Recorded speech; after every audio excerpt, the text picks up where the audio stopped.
Selamat datang di Poteta, podcastnya Himateta punya.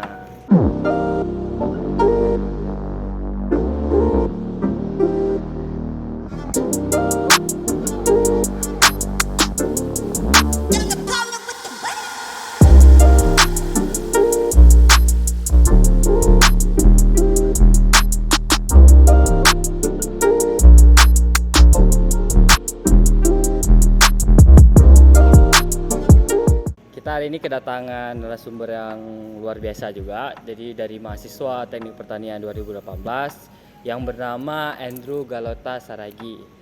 Untuk Andrew, gimana kabarnya hari ini?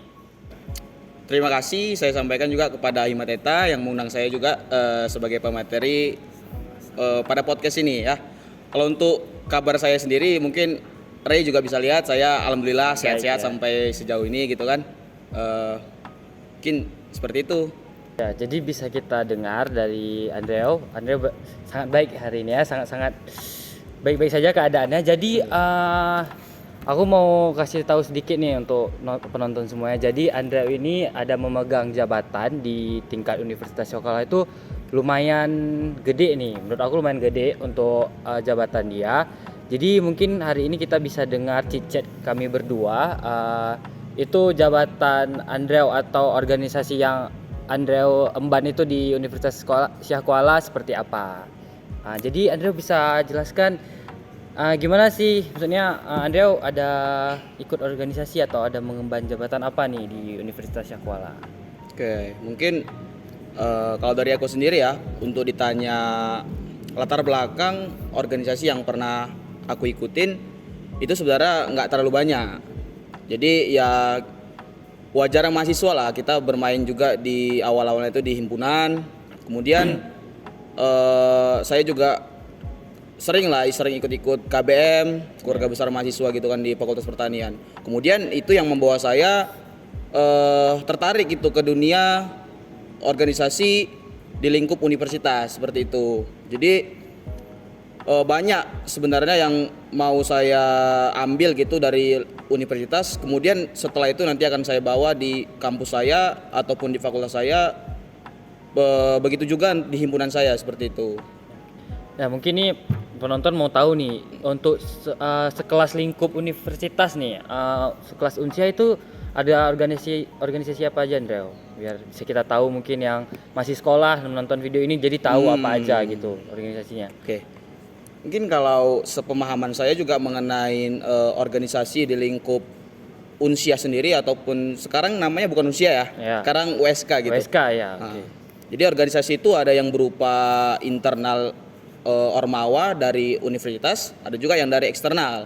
Kalau untuk dari internal itu ya yang kita tahu lah, seperti kayak Badan Eksekutif Mahasiswa, terus kemudian ada Dewan Perwakilan Mahasiswa, ada juga Majelis Permusyawaratan Mahasiswa. Itu yang saya emban sekarang pada saat ini. Kemudian untuk organisasi lainnya itu berupa UKM, yaitu unit kegiatan mahasiswa seperti itu. Jadi di lingkup USK tersendiri itu banyak sebenarnya, baik itu dari fakultasnya juga ada BEM fakultas, ada DVM fakultas, maupun UKM fakultas yang lain seperti itu, Rey. Untuk Andrea sendiri itu ada ngemban di mana? Itu kan ada beberapa tadi tuh dari MPM ya, DPM. Itu Andrea ada ngemban di mana tuh? Yang mungkin fokus Andrea satu tuh di mana tuh? Oh ya. Mungkin kalau saya sendiri juga awal mulanya organisasi saya itu saya berkecimpung itu di himpunan mahasiswa Teknik Pertanian, itu di Himateta. Itu tahun saya masuk tahun 2018 lah seperti itu.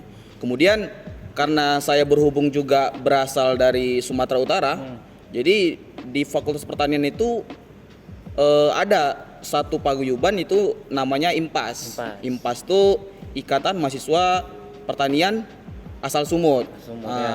Jadi awalnya itu awal mula saya gabung ke IMPAS dulu seperti itu. Kemudian saya tertarik nih, saya mau belajar nih di lingkup universitas karena saya pikir ilmu saya masih kurang seperti itu. Kemudian saya bergabung ke Dewan Perwakilan Mahasiswa, itu yang kemarin di tahun 2020. Kemudian setelah di Dewan Perwakilan Mahasiswa itu saya ada mencoba hal baru lagi. Itu tuh? Di organisasi Majelis Permusyawaratan Mahasiswa. MPM berarti ya? Iya benar.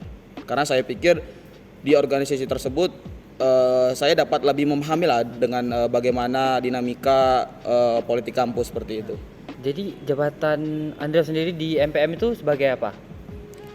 Untuk jabatan sekarang ini saya dipercayakan sebagai sekretaris jenderal dari MPM. Berarti lumayan ya. Jadi kira-kira mungkin bisa jelasin nggak, maksudnya selama menjabat jadi sekjen itu kira-kira apa sih sebenarnya tujuan dari MPM itu apa gitu, yang kontribusinya buat USK sendiri itu apa gitu? Oke. Jadi pada dasarnya memang MPM ini kan dia sebagai organisasi legislatif tinggi di lingkup universitas seperti itu. Jadi ada sebenarnya empat poksi atau empat tugas dari MPM ini ataupun Majelis Permusyawaratan Mahasiswa ini, ada 4 sebenarnya. Yang pertama itu seluruh konstitusi yang ada di organisasi mahasiswa itu Majelis Permusyawaratan Mahasiswa berhak ataupun memiliki hak untuk mengatur bagaimana organisasi itu terjalankan seperti itu. Kemudian juga mengenai tab 1, tab 2, tab 3 MPM itu mengenai pemira juga itu diatur di Majelis Permusyawaratan Mahasiswa yang itu melibatkan nanti seluruh elemen dari 13 fakultas seperti itu. Jadi ada namanya itu sidang umum. Di dalamnya itu nanti Majelis Permusyawaratan Mahasiswa memiliki ataupun berhak untuk mengatur atau mengubah lah atau menambah peraturan-peraturan untuk keorganisasian mahasiswa yang ada di USK seperti itu. Berarti secara umum, secara awam bisa kita bilang MPM ini di atas dari yang lain-lain ya? Di atas organisasi yang lain lah. Karena kan tadi aku dengar tuh dia bisa mengatur, atau bukan mengatur sih, lebih kayak menetapkan mungkin ada yang perlu dibereskan atau gimana tuh Ndre? Oke, mungkin kalau mengenai itu kan ini aku sedikit kasih gambaran kan. Kita ini kan organisasi di kampus nih kita bilang kayak ibarat miniatur pemerintahan seperti itu. Kita misalnya kayak saya sendiri itu di MPM tuh berarti untuk di pemerintahan itu ada MPR. Tetapi kan di MPM ini kan kita punya biro nih sebagai orang tua kita. Dalam artian kalau dibilang juga organisasi tertinggi juga nggak juga. Kita semua sama rata dengan nama itu organisasi tinggi lah. Seperti itu DPM, BEM maupun BEM seperti itu. Berarti sama rata ya, cuman punya tanggung jawab yang berbeda aja ya. Iya benar-benar. Oh ya, dari terlepas itu Andrew, ini aku kepo nih. Tadi Andrew bilang kalau Unsia itu udah berubah jadi USK. Boleh di-spill nggak? Sebenarnya kenapa dari Unsia jadi USK? Mungkin ada beberapa, termasuk saya sendiri nih, asal usulnya tuh kenapa bisa berubah tuh, kurang tuh bisa dijelasin nggak kenapa gitu? Mungkin banyak yang belum tahu juga gitu. Mungkin juga awalnya dulu aku agak bingung juga mengenai perubahan nama itu. Cuman menurut informasi juga USK sendiri ini ingin merubah pemikiran dari masyarakat maupun orang-orang awam yang di luar Aceh. Jadi beranggapan bahwasanya dulu kan namanya Universitas Unsia gitu. Mereka beranggapan bahwasanya ada kata-kata Syiah gitu. Jadi itu kenapa juga makanya diganti jadi USK agar orang lebih paham lah gitu. Karena kan singkatannya juga lebih mudah lah gitu kan. Universitas Syakuala USK gitu. Berarti karena ada kata-kata yang agak sensitif mungkin ya bagi orang-orang lain ya. Oke Andrew, mungkin tadi di awal seharusnya ya. Ini kepo nih. Kenapa nih Andrew ke teknik pertanian? Asal dari Sumut kan mungkin. Apa Andrew punya kebun di sana jadi pengen bercocok tanam di Medan atau gimana nih? Kalau ditanya kenapa milih teknik pertanian, awalnya sebenarnya ini pilihan kedua bagi saya. Yang pertama apa tuh? Saya lebih tertarik ke dunia teknik kimia dulu yang awalnya dan saya memilih juga di Universitas Sumatera Utara. Tapi karena juga saya punya ketertarikan dengan dunia keteknikan pertanian, itu kan saya pikir ada tekniknya, ada pertanian juga. Jadi saya pikir ini mantap nih gitu. Sambil menyelam minum air ya sekalian gitu ya. Jadi dari organisasi yang aku dengar tadi Andrew, MPM, pokoknya aktif lah semuanya gitu. Itu kalau saya pribadi ya, kalau aku pribadi kayak ini Andrew cocoknya ke FISIP nih, kayak ilmu politik, sosial. Kenapa ambilnya teknik pertanian gitu? Aku berasumsi kalau Andrew tuh kuatnya kayaknya bagus nih Andrew memimpin, bagus nih, cocoknya kan kayak ilmu politik, ilmu sosial. Kenapa tuh? Atau mungkin kayak gimana? Mungkin ada pendapat Andrew sendiri nih tentang itu gimana? Iya. Mungkin aku juga apa ya, banyak kawan-kawan di sana juga, rekan-rekan aku juga di MPM menanyakan, kalian kan pertanian nih, kenapa kalian punya basic lah untuk di dunia politik gitu kan. Tapi kemudian saya pikir kita belajar di keteknikan pertanian, kita nggak menutup kemungkinan juga membahas masalah politik-politik, karena yang kita tahu juga di zaman sekarang ini kan segala sesuatunya itu berkaitan dengan politik seperti itu. Ya, apapun jadi itu politik gitu ya. hal-hal yang berbau politik emang ya kita bisa dapatkan secara lugas ataupun secara bebas lah di dunia media sosial ataupun di mana. Dan saya juga tertarik juga, ada ketertarikan lah sendiri di dunia politik seperti itu. Jadi saya banyak kenal dengan orang, saya coba komunikasi, dan dulunya sebenarnya juga saya kurang tertarik, cuman setelah membaca juga ada beberapa buku ataupun beberapa kisah-kisah dari rekan-rekan saya, jadi ada ketertarikan sendiri nih gitu. Seperti itu mungkin. Oke, berarti saya aku dapat simpulin kayak Andrew bilang kalau politik tuh ya boleh siapa aja ya, nggak harus anak FISIP yang notabene-nya ilmu sosial politik, berarti kayak siapa aja boleh gitu ya. Siapa aja boleh. Juga Andrew, aku nanya nih, mungkin Andrew lebih paham mungkin ya, kita sharing-sharing. Itu ada yang bilang kalau kayak ilmu politik itu jahat. Nah, itu yang dimaksud jahat itu kayak gimana sih kayak itu? Apa kan kalau bagi orang awam tuh kayak malas sih, pernah denger sih ilmu politik tuh dalamnya gini gitu. Ya secara garis besar tuh kayak jahat. Yang dimaksud tuh gimana deh? Atau mungkin Andrew bisa lurusin nih untuk penonton tentang politik tuh gimana sih sebenarnya gitu.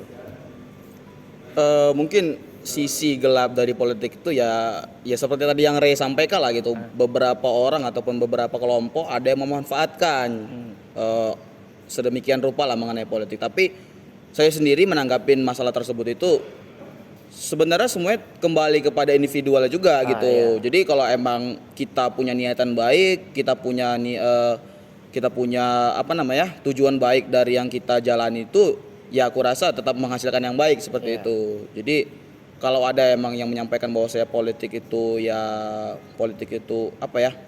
jahat ataupun yang berkaitan dengan dinamika politik itu ya nggak baik seperti itu ya.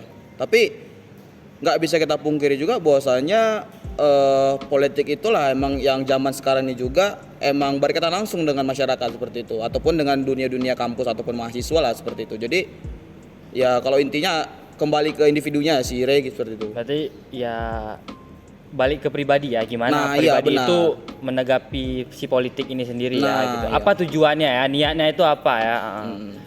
Oke, mungkin ini yang terakhir ya Andrew. Apa nih, ada pesan mungkin untuk terutama untuk mahasiswa USK, dan juga mungkin untuk penonton nanti di podcast ini, mungkin apa tuh yang bisa Andrew sampaikan? Oke, mungkin kalau kesan dan pesan gitu ya. Jadi aku juga beberapa kali juga menyampaikan bahwa saya seperti ini gitu. Jadi jangan takut berorganisasi karena takut untuk telat kuliah seperti itu. Karena orang banyak beranggapan bahwasanya saya nggak mau ikut organisasi nih, nanti takut telat kuliah gitu kan. Tamat gitu ya. Terus nanti takut nggak kerjain tugas ataupun yang lain itu. Karena saya sendiri juga kan lumayan banyak lah gitu organisasi yang telah saya ikutin, dan saya juga maksimalin untuk akademik saya. Dan saya juga beberapa kali juga mengikutin seperti kayak lomba-lomba gitu ataupun yang lain, ataupun pekan PKM gitu. Pekan apa, karya ilmiah. Pekan PKM. Apa sih? Lupa, pokoknya itulah ya, tentang karya ilmiah PKM, ya. Terus kemudian juga saya juga di kampus aktif juga untuk ini ya, akademi gitu. Maksudnya untuk kawan-kawan ataupun adik-adik gitu kan, janganlah takut berorganisasi karena alasan kayak gitu. Karena kan kita tergantung cara kita memanajemen waktu tersebut gitu. Mana disiplin kita untuk ya kalau lagi waktunya kuliah ya kuliah gitu. Kalau lagi waktunya organisasi ya organisasi gitu. Kemudian ini juga tadi saya lupa sampaikan bahwa saya kan kita di MPM tuh udah ada undang-undang mahasiswa seperti itu. Jadi seluruh mahasiswa USK itu boleh ataupun udah bisa mengakses undang-undang tersebut gitu di laman MPM lah gitu. Jadi nanti di dalam undang-undang itu untuk mahasiswa itu bisa memahamin gitu kan. Karena kan banyak permasalahan ataupun dinamika yang terjadi di mahasiswa gitu. Dan dalam waktu dekat ini juga kita akan mengadakan sidang umum. Sidang umum ya. Kan kita udah mendekat pemira nih. Iya, Pemira ya. Udah mendekat pemira, kemudian ya tahulah gitu kan kondisi kalau di kampus kalau udah mendekat pemira pasti kondisi Heboh panas. heboh ya. Kayak yang kemarin juga terjadi ada segel-penyegelan sekret tuh kan. Sekretariat DPMU itu kan imbas balik dari ya dinamika kampus lah gitu, dinamika politik kampus seperti itu. Kemudian juga apa ya gimana untuk pokoknya jangan takut lah untuk berorganisasi gitu. Oke. Berarti tadi ada tentang undang-undang mahasiswa itu, boleh dijelasin nggak sedikit aja nih tentang apa aja isinya tuh? Undang-undang mahasiswa itu jadi di dalamnya itu kan kayak undang-undang dasar sih. Jadi di undang-undang mahasiswa undang-undang mahasiswa itu ada hak dan kewajiban kita selaku mahasiswa seperti itu. Berarti lebih tentang kayak kewajiban regulasi ya? regulasi yang mengatur tentang mahasiswa. Dan rencananya juga di tahun ini sebenarnya kita di Raker tahun lalu itu merencanakan pembentukan mahkamah mahasiswa gitu, Jadi agar kita juga lebih bagus lah gitu, ada namanya dia eksekutif, legislatif maupun yudikatif seperti itu. Mungkin gitu, Re. Oke, terima kasih Andrew. Mungkin dari saya sendiri ya, dari kesimpulannya, jadi jangan takut untuk berorganisasi di kampus ya. Jadi tetap berkarya, tetap berorganisasi supaya relasi kita bagus, koneksi kita bagus terhadap itu. Jadi di saat kita terjun ke masyarakat itu kemampuan kita baik itu. Mungkin terima kasih ya buat Andrew waktunya. Terima kasih juga. Mungkin sampai di sini Poteta kali ini. Sampai jumpa di Poteta selanjutnya. Poteta podcastnya Himateta punya. Bye bye.